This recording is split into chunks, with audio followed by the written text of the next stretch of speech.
When I first started my agency, the first 2 to 3 weeks, I totally bombed. I was trying to get leads for my customers using Facebook ads and nothing seemed to work until I figured out the formula. Now, the formula was the right hook, the right offer, and then the right call to action in this case. Now, what I should have done is not what I did. What I did was, as I got more customers, they would give me feedback. They would want to give me their input, and little by little, sometimes I would get this request.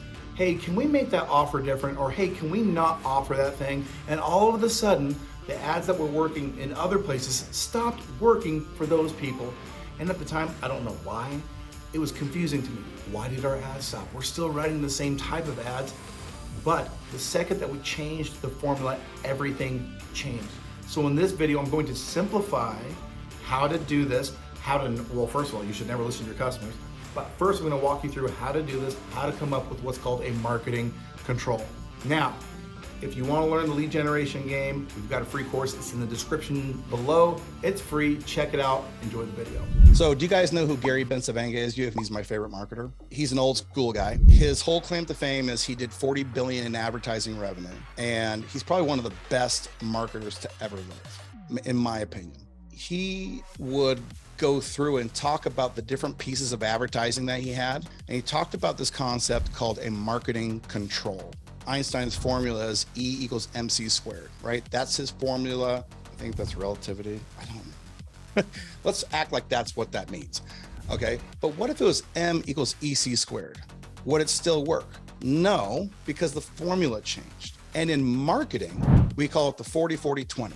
40% of the results come from your targeting, 40% come from the actual offer, so the call to action, the thing that they get, and then 20% comes from the creative, okay? And most of the time, we talk about the creative being the words, okay? So the important part of ad is proving the audience and proving the offer. The ad creative is not as important. The reason clients like carousel ads is because it's very feature heavy. They want to show as much about themselves as they can. This is our default language. All of us are like this. Not just your clients, we are all like this. Oh, if they could just know more about my drill. David Ogilvy said 80% of your marketing budget is spent on your headline. Okay, what does that mean? If you can't refine your visual creative down to a single image, you're not doing it right. Okay, because the way that the anatomy of an ad, and this is in Lead Gen U also, the anatomy of an ad is visual, so picture or video, headline, which is my eyes drift down. Do this next time you guys see an ad, after you watch it, go and say, did I do the thing? This is what you will do. Visual, headline, eyes drift up to the first line, click micro engagement, expand the copy, read through, call to action. That is the flow that 90% of the people go through. Why did I start with marketing control, the concept of marketing control? Is because when you go through that flow and you nail it, what should you not do?